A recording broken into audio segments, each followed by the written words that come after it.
every single one of us should consider ourselves an entrepreneur and be thinking like an entrepreneur, because you never know when an idea you have might be the next thing that's used by billions of people around the world. Welcome to From Where I Sit, the podcast where we explore the forces shaping America's built economy. I'm your host, Tom McGee, President and CEO of ICSC. In discussion with prominent leaders and innovators, we cut through the noise to explore the trends and innovations influencing the future of our communities. Welcome to the latest episode of From Where I Sit. I'm excited to be joined by a leader who has built a remarkable career at the intersection of technology, entrepreneurship, and the arts.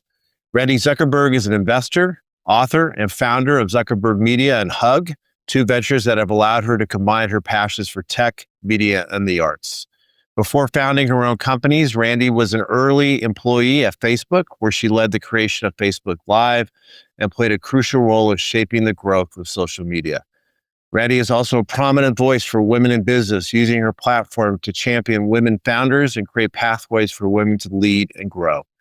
Outside of her impressive career, she's also an ultra marathoner who has performed on Broadway and is an advisor to entrepreneurs. Randi has a special connection at ICSC. I'm pleased to share that she will be our keynote speaker at ICSC PropTech, taking place during ICSC Las Vegas in May. ICSC PropTech is a new event connecting CRE decision makers and buyers with tech innovators. And with Randi's passion and support for women in business, we'll also invite attendees of ICSC plus Women in CRE, also taking place for the first time during ICSC Las Vegas this year, to join her keynote as well. With years of experience in the tech sector and as a successful entrepreneur, Randi has a unique ability to share leadership lessons and to translate emerging tech into real-life applications. Her perspective will offer valuable insight to our members as they think about what's next for retail and commercial real estate. Randi, welcome to the show. Thank you so much. What an introduction. And it's a delight to have this conversation with you. Well, I'm really looking forward to talking to you, and the introduction is well-deserved. You've had such a diverse career and have touched so many things in your career. And I want to kind of start with that. I know I've heard you talk about your passion for the intersection of arts and business and technology as well. And your career journey's been, quite unique. So let's talk a little bit about how you've been able to kind of combine those two interests of yours around arts and business together. Absolutely. And I actually think those two skill sets go so much more hand in hand than people think. I always like to say that the best entrepreneurs have an artist heart and a business brain, because you can't ignore data. You need to be organized and thoughtful and have process-driven thinking and strategy. But things change. We are in a very rapidly evolving world. You need to be able to pivot on a dime. You need to be able to think on your toes. And so you need that kind of artist heart in order to just be really creative and not get stuck in one way of doing things. So I feel really lucky. I was a theater kid growing up. I loved the theater. I actually think that served me well in business later in life, because I had a lot of experience getting rejected from things early on. When you show up for an audition as an 11-year-old and you hear no, and then you wake up the next morning and you realize that the sun still rises, it really kind of sets you up to be able to experience failure and not get shaken by it later in life. And so I feel like I owe a lot of my ability to think on my toes, handle rejection, work well with others for my background in theater. And I've always had a huge respect and love for the arts. And I think it's really fun in this stage of my career that I'm in, now that I'm more supporting other entrepreneurs, advising, sitting on boards. I feel like I'm a patron of entrepreneurship, just like people used to be a patron of the arts. And that's just as important in today's world. That's fascinating. I mean, I love that term, patron of entrepreneurship. Some of the things you talked about, the resiliency, that came from your early lessons in the arts. Actually, the creativity, right? If you're an entrepreneur, by definition, to be successful, you have to differentiate yourself in some way from the competition so that tapping into your creativity. Looking at you, behind you is a bunch of race bibs and medals from, your racing, and you're also an ultra marathoner. You're into endurance. We had a little conversation about that before we began the podcast. Talk a little bit about that. I mean, the lessons you've learned being an entrepreneurship. I think you've run something like 11 marathons and 7 ultra marathons in the last couple of years. I mean, that has had to talk about resiliency and, kind of having a sense of commitment and competition. So talk about that. Absolutely. And I love that you and I are fellow endurance athletes. I think there's, you really bond with other people over doing hard things. This has been a new journey for me, actually. It was not on my life bingo card thinking that I was going to be an ultra marathoner. But about 3 years ago, I would say, I couldn't even run 2 miles. And I started getting into running a little more. I live right on Central Park in New York City, which is a perfect place to run. And I entered a 10K race in Central Park, which is 6 miles. And it was all women. And the race, it was so cool. It was like 10,000 women, all ages, all body types, all abilities in this race. And I just thought, wow, if all of these women are showing up for themselves this way, maybe I can show up for myself a little more in my life. And, I feel like, especially for a lot of the women out there, women are really good at having supporting character energy. I worked for my brother, supporting his vision for a decade. I Asher, Simeon, Shira's mom. I've kind of stood by and supported my husband as he's had this incredible career at Peloton and other companies. And I kind of realized, I was like, okay, I'm a great supporting character, and that is a very important role to play in the world. You need the people who are right next to the entrepreneurs and the leaders. I was like, but I deserve to have a little main character energy too. And I remember when I crossed the finish line of my first marathon, I felt that main character energy. I felt, no one can attribute this to who my brother is or who the men are in my life or anything. This is my own hard work and grit and resilience, and no one can ever take that from me. And I think that has really driven me to kind of push the boundaries in running. And just this past year, I ran a 250-mile ultra marathon through Arizona, from Phoenix to Flagstaff, Arizona. There were fewer than 150 women in the world last year that ran that distance. So it's really exciting to have been on this journey and to be able to, walk through the world in a new way, knowing that I can do these hard things just on my own. I mean, that's 250 miles. That's insane. That's crazy. But I love it. You did that over a course of how many days? Yes. So it took me 113 hours. I ran straight, which is 4.5 days. So the race started on Monday morning at 5 a.m. and you had to finish by Saturday afternoon. That's the cutoff. I finished on Friday evening. So I had a full 12 hours ahead of the cutoff, but that still was 4.5 full days of running. I think I slept for 6 total hours during that time. Sleep deprivation. And, you're fighting not just fatigue, but sleep deprivation. That does a lot to your... Sleep deprivation. Yeah. I ran the first 80 miles. You have to be alone. So I ran through a full night in the desert, in the pitch black by myself. But, I will say that it is impossible to do something that difficult and be the same person on the other side of it. And I show up in the world differently from doing that. And I show up in my family differently. And I think even my children, my sons who are teenagers, I think the way they think about hard things and pride in yourself is different from seeing that. So for me, that was a real incredible life accomplishment and moment. Well, congratulations, because it really is. I mean, and to accomplish that is just unbelievable. I mean, not just the physical aspect of it, but to your point, the mental aspect of it, dealing with running alone in the middle of the night. I mean, you do feel like, I presume, and I've run a couple marathons and did some triathlons. Nothing like what you you just did. Oh, but you've done incredible things, but don't you think that the mental toughness you can entrepreneurship and business and leadership, like those skills go so hand in hand, that mental resilience. And so I actually think my Silicon Valley startup experience was probably the best ultra marathon training that I could have had in learning that resilience.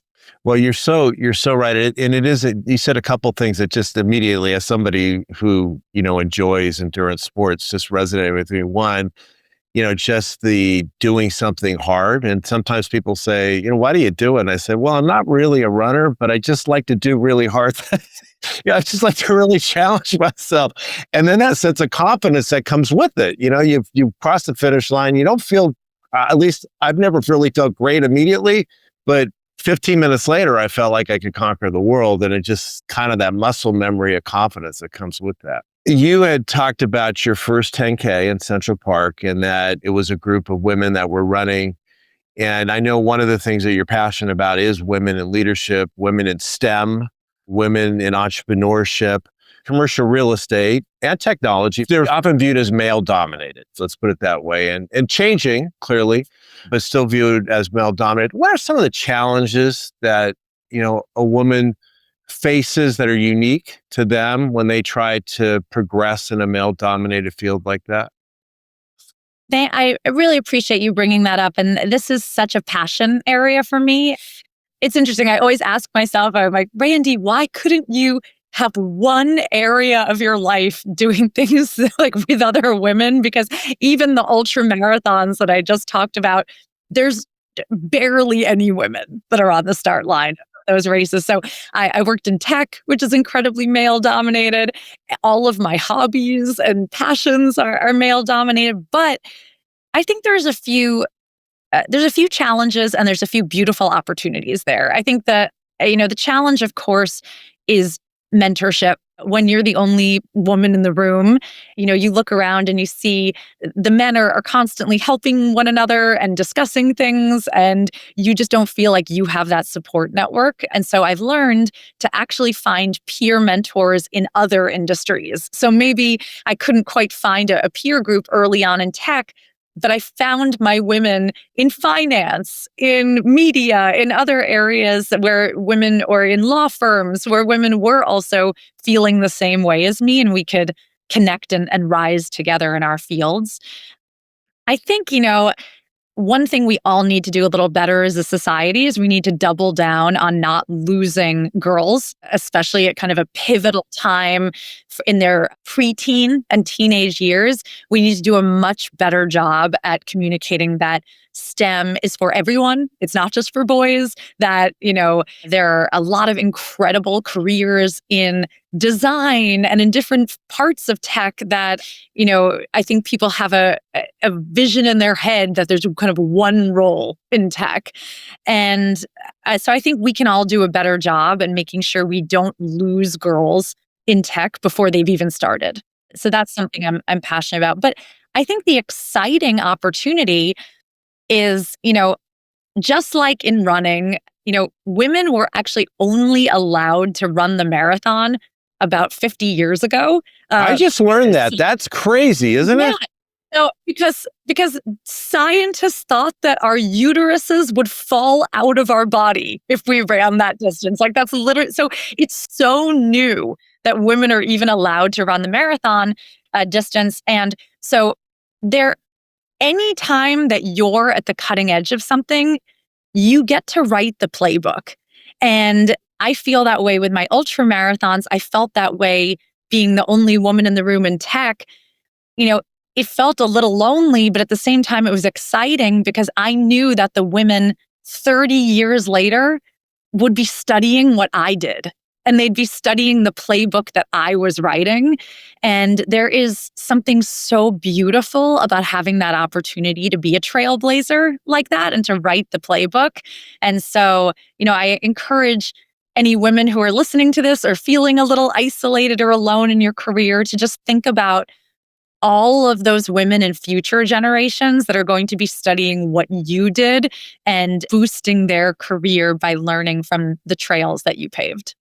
Well, thank you for that. I mean, what you're doing is so important. I'm a proud girl dad. I have a 28-year-old and a 25-year-old. One's in STEM field. She's getting her master's in neuroscience, and one's a documentary filmmaker. So in the arts field, but having female or women mentors to look to, that is so important. And I also think one of the things that you said that resonates with me as a father, you and of two daughters, you see things that you never observed before, and in regards to some of the challenges that are specific to trying to advance your career as a woman. So having mentors like you and role models like you that they can look to, I think, is super, super important, particularly when you're doing the amazing things that you're doing, kind of breaking boundaries and leading industries and running ultra marathons and all that kind of things. It's quite inspiring.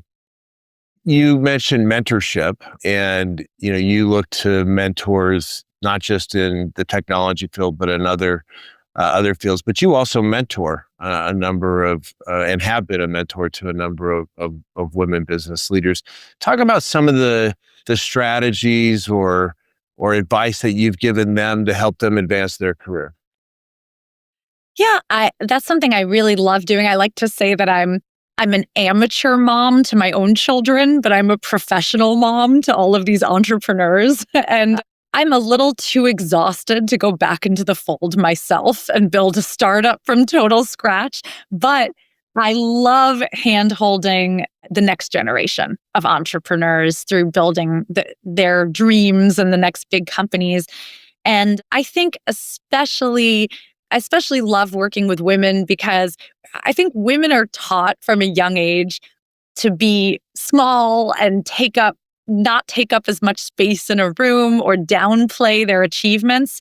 And so the first place that I like to work with women is on their pitch deck, their investor pitch decks, how they walk into rooms, how they sell themselves and their vision, because you sort of have to go against everything that you've been taught as a woman in society in order to pitch a startup and kind of show up in the way that you need to lock in partners and investors and employees. And so that's kind of my favorite area to mentor young women in, because you can really see an immediate ROI in how they show up in a room and then how that affects their business. And of course, I love shepherding them through the ever-changing world of tech and thinking through how to pivot, how to make big decisions. But there is something beautiful about watching a woman take up space in a room and kind of step into her power in a way that really benefits her business and her community. Yeah, you're building the confidence and I think, building your brand and selling your vision. Talk about, you obviously were at Facebook in the early days, and you watched a business that really was a true startup at that point. I think you were employee 10. Is that correct? Yes, it was such a tiny little startup. and look what and today, obviously, it is what it's become, which is one of the largest companies in the world. The lessons about scaling, a business, whether it's just scaling it from one employee to 100 employees, or scaling it from one employee to what Facebook is today. I'm not sure how many employees it is, but it's obviously one of the largest companies in the world. Lessons, for entrepreneurs as they try to, basically take that vision and build it, scale it into something that's a repeatable business model. Yeah, I mean, I think there's a lot of lessons that I've learned, but I think the biggest thing is that it's never too early to start thinking about your company culture. I think a lot of people think, okay, I'll build something, and then when we hit a certain size, I'll think about culture, or we'll think about the dynamic of our team or our business. But one thing that I think we did really well at Facebook was we kind of locked in this culture of innovation and entrepreneurial spirit very early on, even as a tiny company. And we stayed true to that. Even as we grew to be a public company and have tens of thousands of employees, we were still doing these, all day hackathons where we were inviting employees to, build something totally out of the blue. And there was still always these full company sprints where it was like a few weeks where we're all going to relearn mobile coding together. We're all going to deep dive into AI. And I think keeping that spirit made it feel like it was a tiny startup, even when it was a multi-billion-dollar company. I really think that more companies could learn from that and building that kind of culture very early on so that it's in every fiber of your company as you scale. It's interesting. I mean, there's the old saying that culture eats strategy for lunch. I mean, you can have the greatest strategy in the world, but if you don't have a great culture and people that are inspired and motivated to implement a strategy, then the strategy is just words on a piece of paper. Absolutely. You mentioned the hackathon, and I believe it was in a hackathon or something similar to that Facebook Live came to be. Is that true? Yes, is that correct? Absolutely. Talk about that story of the creation of Facebook Live, which has obviously become really an inspiration, not just what Facebook Live became, but an inspiration for what's happening all across social media and the web. Thank you. So for me, I mean, the emergence of the iPhone was I think, a game-changing moment for society. I mean, the fact that we went from doing everything on desktops and laptops to suddenly having the computing power of spacecraft in the palm of our hand. And so for me, as someone who's always been a theater kid and an artist, my first thought was, okay, how do we harness this power to make everyone into a media company and give everyone the power to be their own television network and their own radio broadcaster? So one of these hackathons, unfortunately, the computing bandwidth was not up to par in 2010 to be able to go live from a phone to millions of people. So I had backpacks full of equipment, but I was able to kind of go live from one of our hackathons. And it was just really interesting to think that people kind of all over the world wanted to tune in to this very technical developer hackathon that we were doing. I was like, who are all these people? Why are they interested in just seeing a bunch of engineers sitting around coding? But it was so eye-opening to me because I realized that we really all do have stories to tell and platforms to reach other people. And from then on, over the next few months, I worked on Facebook Live as a side project. I was running consumer marketing at the time, and then as a side hustle, building Facebook Live. I think today there's, hundreds of people who just work on live streaming as inside of Facebook as their main job. But I was doing it as like a little side project. And 4 months later, President Obama asked to use Facebook Live to go live to the entire country. And that was a wild experience for me because I always thought of myself as a marketer, as someone who's a little more behind the scenes, supporting the product and the engineer folks.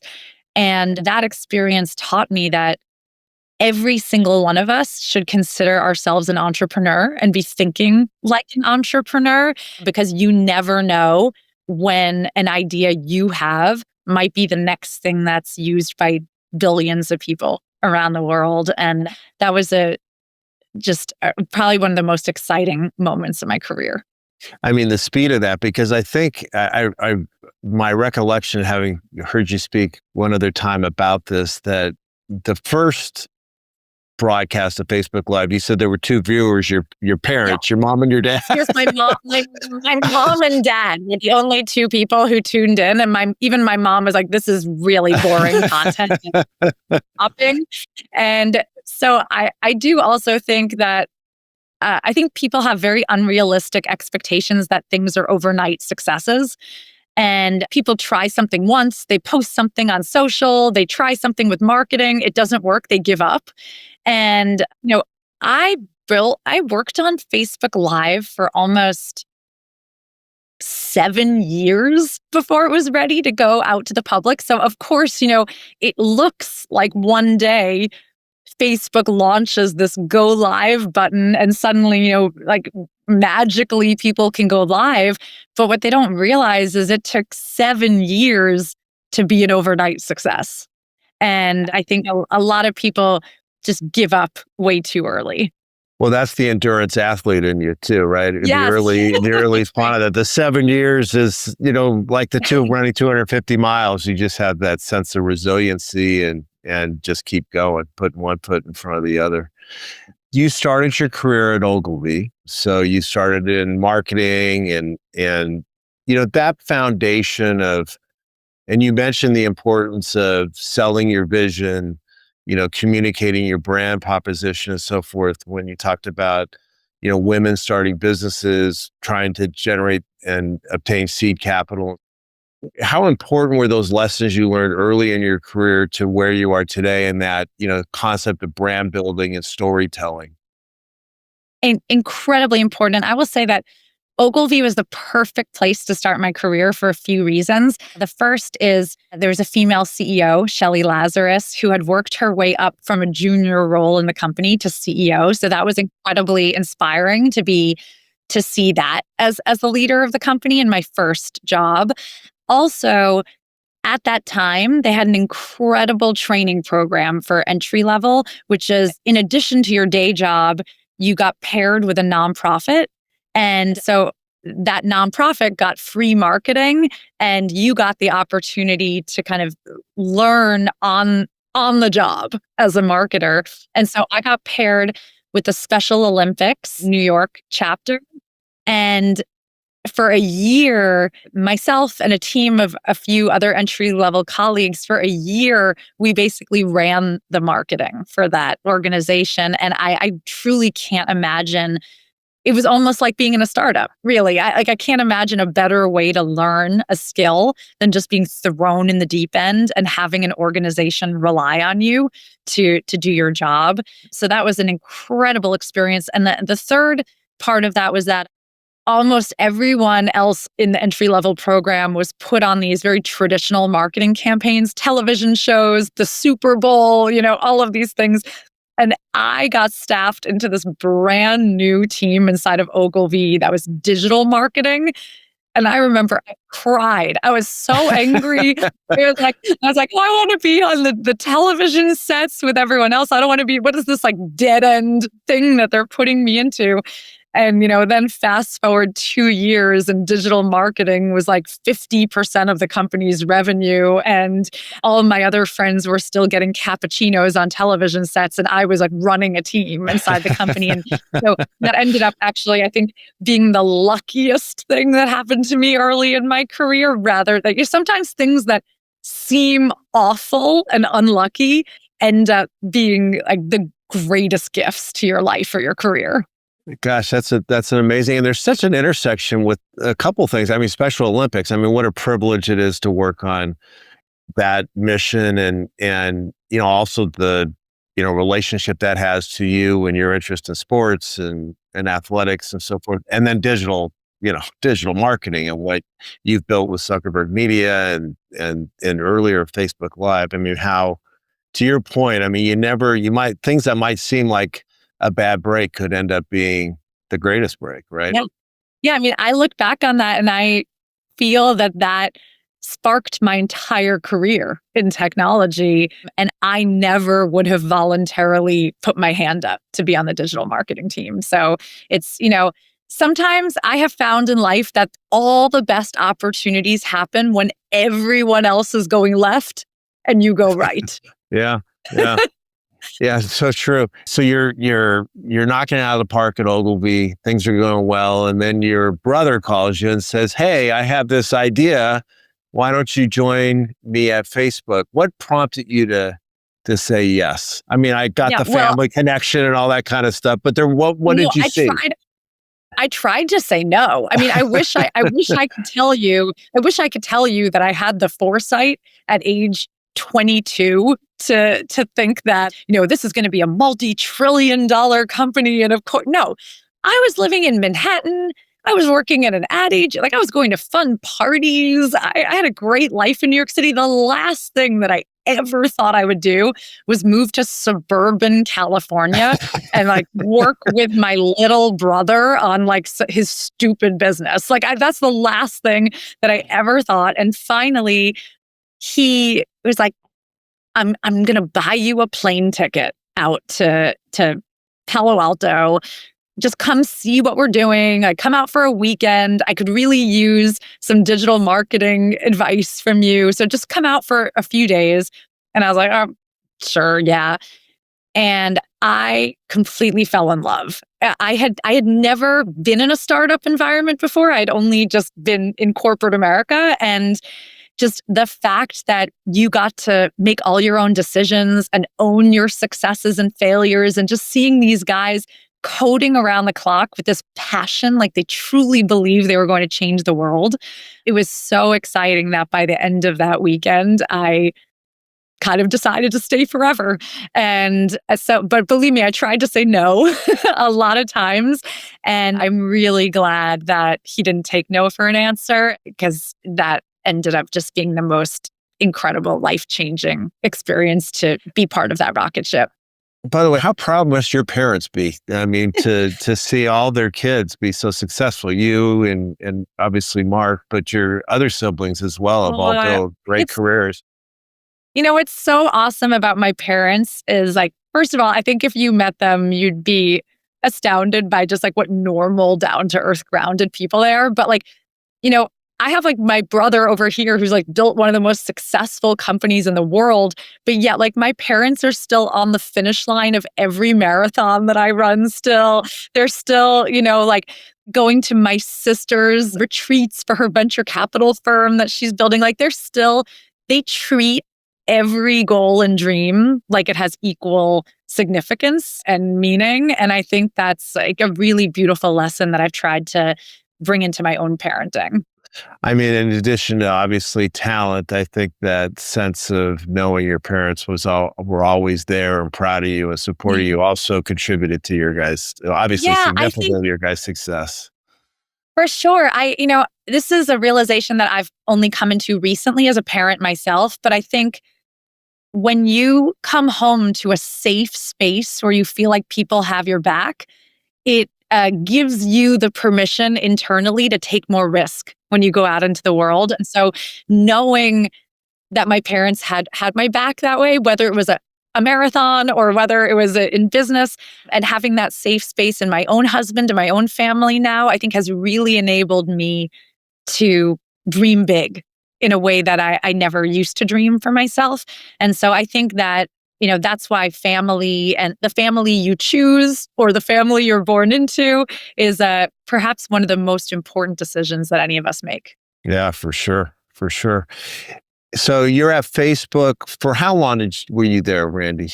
Yeah, I was there. Well, I meant to be there for one weekend, and then I was there for 10 years. 10 years. Okay. So you really, I mean, in that 10-year period, from that first plane ride where you were going to spend the weekend to 10 years later, I mean, what a change in the organization to put gosh, when I started, we were this tiny little startup. It was a small office above a Chinese restaurant in Palo Alto. Is that right? It started out, the office was above a restaurant in Palo Alto? Yeah, Is that right? It smelled great during the hours. Like, it would make you so hungry because you'd be sitting there working and then you get these like delicious smells. When I left, we had purchased Instagram for about $1 billion and then became a public company. And so I got to see this journey from teeny tiny startup to a massive acquirer and a public company in its own right. And it was just, you don't really get opportunities like that really ever. And if you do, like once in a lifetime at most. So super blessed and lucky to have gotten that so early in my career.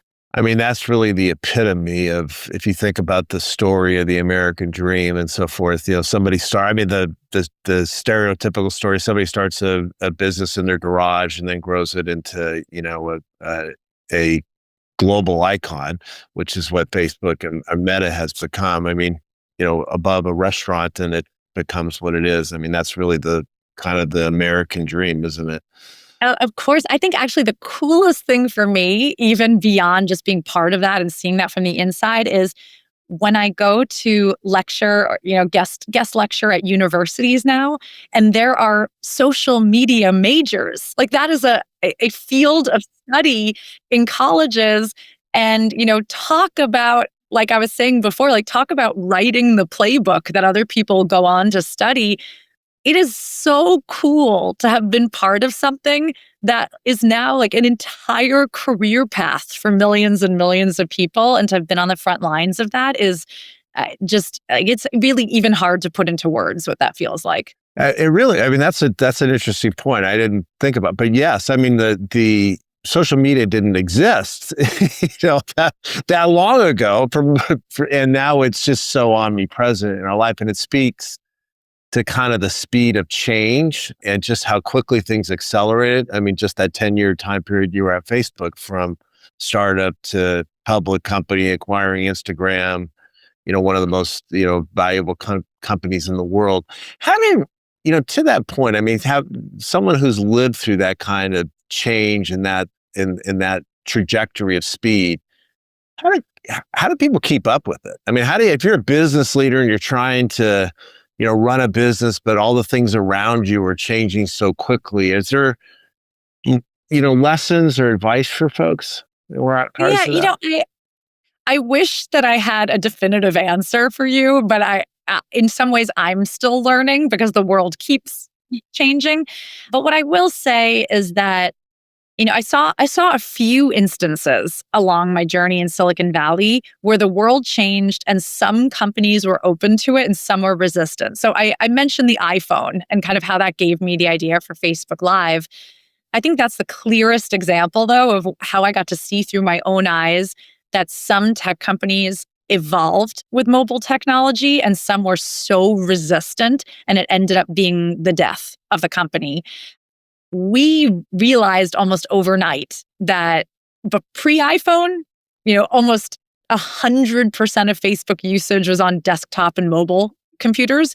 And almost overnight, like 50% of that changed to the mobile phone. And I feel like a lot of companies in Silicon Valley were saying, oh, it's just a temporary thing. Things will go back to normal. And we were like, no, I think this is the new normal. I think the new normal is all mobile. And we ended up retraining all of our engineers, all of our staff. We took a massive hit to revenue and the bottom line by retraining our whole staff in mobile, and got a lot of pushback from investors and advertisers on the platform.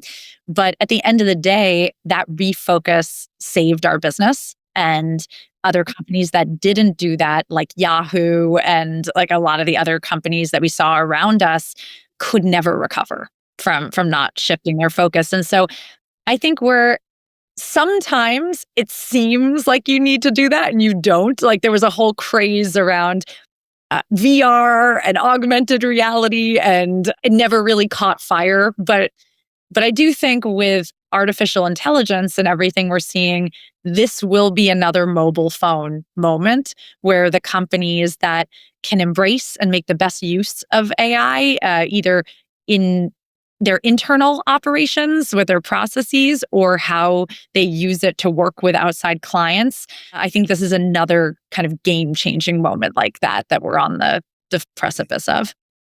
Just how right you were in making the decision around mobile, right? I mean, now it seems you can't even imagine a world where you're not walking around with your phone is basically an extension of, it's an appendage at this point. It's like your hand. In our world, just as an example of that, in the retail world, 30% of Americans made a direct purchase over the holidays through social media. I mean, they bought a product and something they were watching on a video, and then they decided to just, hit the buy now button and click and buy that. So outside of just traditional e-commerce and just that convergence of social media, mobile technology, and so forth, AI. So we can't talk about technology and not talk about AI. And that's, to your point. I mean, I'm with you. I don't really have any sense of where this is going to end, but I know that we're at the beginning of something that's hugely transformational for business and for society in general. Just I mean, we could talk about AI for hours, but your initial thoughts about artificial intelligence and where this might lead in the next 5 to 10 years at a high level. I mean, first of all, I'm so excited about everything that's going on with AI, but I also, having been on the front lines of new technology, I know that with any new tech that's getting introduced to society and at this speed, there are massive opportunities and massive challenges. I mean, just to be very vulnerable about some of my own experiences, I mean, when I was kind of creating Facebook Live at that hackathon, I was thinking of all of the amazing use cases of live streaming video. And 99% of the use cases are amazing and are like harmless. But I also watched as someone live streamed themselves going into a church and shooting people. And never in a million years when I was building that, did I even have like one glimmer of thought that people would use technology to be so evil. And I wish if I could go back in time and talk to younger Randy, I would say, keep innovating, keep building, like hurtle into the future at the speed of innovation, but also like take a few pauses along the way and really think through everything that could happen, the good and the bad, and be a responsible leader as you push the technology forward. And so now when I work with entrepreneurs and I think about AI, I think about it from that lens. I think about, how exciting it is to move forward at the speed of light and the possibilities that AI gives us. But I do think a lot about AI in the wrong hands. And I do think a lot about some of the high stakes costs to society of outsourcing some of these things. And I think all of us as responsible leaders need to constantly be thinking about both sides of the coin. Well, thank you for that. I think that, particularly coming from someone like yourself who's lived through, a technological revolution, and now we're on the verge of another one, to have that voice of, we need to have a sense of responsibility. I mean, it is because it's that sense of responsibility, but also that push towards, we need to keep going and we need to be faster because there's so much opportunity out there, Yes, and balancing those for two sure. is so hard. You cannot let fear hold you back. I mean, just like the companies, when the iPhone was coming out, the companies that were afraid of change and afraid of rocking the boat with current investors and clients suffered in the end.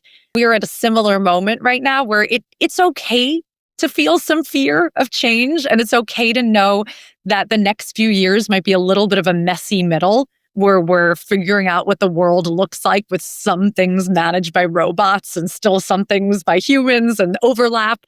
But then ultimately we come out the other side having developed new jobs and new skill sets. And I was having a funny conversation with my son the other night because he's in a very demanding high school here in New York City. And he was complaining to me about all the hours of homework he has. And I also went to a demanding high school in New York City, and he was asking me if I had the similar homework. And I was like, yes, I did, except that I was doing different things with my time. I had the same amount of hours, but I was handwriting my essays. Like I had to handwrite essays, and I didn't have like the nice calculator that like I was doing all of this. And I think like, what a waste of all of those hours that I was doing, because computers do that stuff so much better. Like, how much further would I be in my education if I didn't have to spend 4 hours a night in high school handwriting essays and doing the computation that a TI-84 can do in seconds? And like, we are better as a society that our children have graduated and can now spend the same amount of hours of homework, but like in a wildly different way because of tech. And so I don't think we need to be scared of the tech. I think, yes, things will change and society should change and should move forward. It's fascinating because we're at kind of a unique inflection point in history. And, people will ask, well, what do I think about AI? And I say, well, I guess it's kind of like trying to predict what the internet was going to be like in 30 years in the mid 1990s. You kind of knew it was going to be a big deal, but if you would have made predictions as to specifically what would have happened, you'd probably be wrong because it ended up being, it developed into something much different. And I suppose AI will be like that as well. Before we leave AI, just to your point around how your son's example is a very good one, and the comparison of your homework experience and his homework experience, and the speed of change and what happened in Facebook in such a short period of time. Are there, just advice for either companies or people that are interested in AI and engaging in it, but just don't even know where to begin? Yes, absolutely. And actually, one of the most fascinating things that I've learned as I've studied AI is that when I went into it, I thought that all the biggest use cases for AI were going to be around productivity and copywriting and things. No, by far, the top 10 uses of AI are things like helping people find meaning in their lives, combating grief and trauma and loneliness. Like, people are using AI like a therapist, like a friend. People are using AI for very human things. And I think that was the biggest surprise to me when I started deep diving into AI, was like just how human we are engaging with this technology. So I think for anyone who wants to start with AI, I would say, take a very low stakes part of your life and just start experimenting. So for example, like, my first use case with AI was bedtime stories for my daughter, who's 6. And I found an app that lets you within seconds put in your kid's name and their interests, and then the AI generates a bedtime story that puts your child as the main character. So And cool. so I got to seem like a hero mom because every night I had a new bedtime story that put my daughter as the main character, and it took me 4 seconds to get it with the AI. So just an example like that. Like, I use AI for my running a lot. I recently just came off an injury. And so I will start a chat where I'll be like, okay, here's where I am with my injury. Here's my symptoms and my pain level. Here are the last 8 runs that I did and how fast I went. What pace should I run my race this weekend? And the AI will give me a play by play of mile by mile. And it doesn't get sick of talking to me about it the way some of my family members get tired of me talking. And the recent marathon, I just ran a marathon on Sunday, 2 days ago, and Wow. the How do you AI, feel? How do you feel? I'm That's probably pretty sore. I'm glad to be sitting down, but I will say the AI guessed my time within 10 seconds of what I ran. So I would say, pick some kind of low stakes but passion areas of your life to start playing and experimenting with AI. And then little by little, I think you'll see that it starts to work its way into bigger areas of your life, your business, other tools. And as you get more and more comfortable with it and you see that it can actually be a co-pilot and a thought partner for you rather than something to resist or be afraid of. kind of build that muscle memory and confidence with it. By the way, does your daughter know that back when she was 4 that you were using AI, or does she still think mom made up the, No, well, story? now, okay, well, I did actually tell her that it was AI, and now she likes to write the prompts for the story with me. And she she has kind of learned, okay, like this kind of prompt gets me a good story, but this kind of prompt doesn't get me a good story. And that's the skill set that kids need is almost we are spellcasters. And the skills of the next generation will be like, how do you learn the right spell to get the outcome you want? Fascinating. We're almost at the end of our time. A couple things I wanted to get your perspective on. Just quickly, retail and this conversation of AI. I know that's not necessarily your industry that you invest in. It's been a significant amount of time in, but you certainly touched it.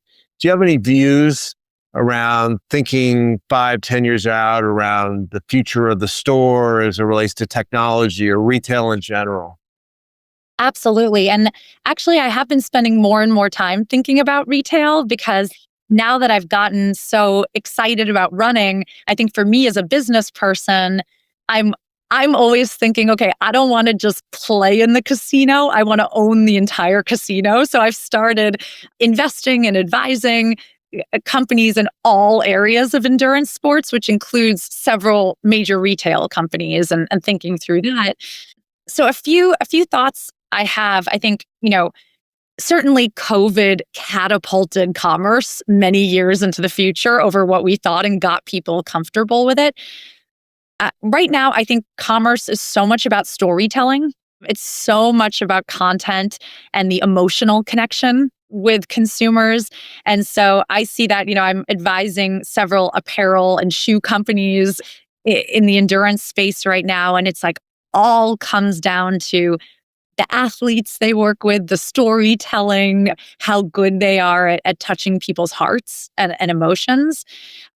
But I also think going back to the AI conversation we were just having, as the AI takes over more and more of our lives and screens, I think there's an equal demand for human experiences. And I think those two things rise side by side. And I do think that we are going to see more and more demand for like in-store experiences, just like we're seeing people want to go to concerts, they want to go to festivals, they want to run marathons, they want to do things that are uniquely human in this world of rising AI. And I think the brands and retail companies that can lean into that and figure that out will have a huge advantage. It's fascinating you say that. We've done a bunch of research on generational differences and Gen Z, which is obviously a digitally native generation. But to your point, I mean, they really place a high value on human interaction, personal experiences, connectivity, going to the mall even. I mean, those things that are, very about networking and coming together because they have the digital part of their life, but they want the human connection. It's also a generation that was heavily impacted by COVID. And so they know what they missed when they didn't have that human interaction. Yeah. So it's been cool to see that. I feel like in some ways the screens are bringing us back together in person, which is a full circle moment. It may have been counterintuitive, but it's kind of what's happened. Randy, I could speak to you for another 5 hours easily, but I want to be respectful of your time. Any final thoughts for our listeners on any of the topics that we spoke about? Gosh, I think we covered so much, but I think this is such an exciting time to be alive and to be in business. I said earlier in the podcast that I felt like with Facebook and being on the front lines of social media, I had a once in a lifetime opportunity to have a front row seat to the world changing. And now that's not true because we're actually all going to get it again now with AI. So for me, like I have a twice in a lifetime opportunity to be on the front lines, and all of us get to write this playbook. All of us get the experience of being right there when the entire world changed. And I think truly it's a rare opportunity and a blessing to be right in the middle of a renaissance, and we all get to do it together. So I'm incredibly excited. We're right at the forefront of history for sure. I'm so looking forward to having you at ICSC Vegas and having all of our attendees get a chance to hear your wisdom and perspective. So look forward to that, and thanking you for being on. I will be coming right off. I will be coming right off my next 250-mile race. How many days before that? I think it's the next week after. Oh my so gosh. So we'll have a lot to talk about. Yeah, absolutely. I can't wait to talk to you about that. And we will make sure that we have all the therapeutic things you might need associated with coming off a 250-mile run. So, well, I look forward to it, Randy. Thank you for being on today's show. Thanks so much. Take care. Bye. Please follow and rate this podcast 5 stars on Apple and Spotify and share it with others that might find it interesting. Thanks for listening.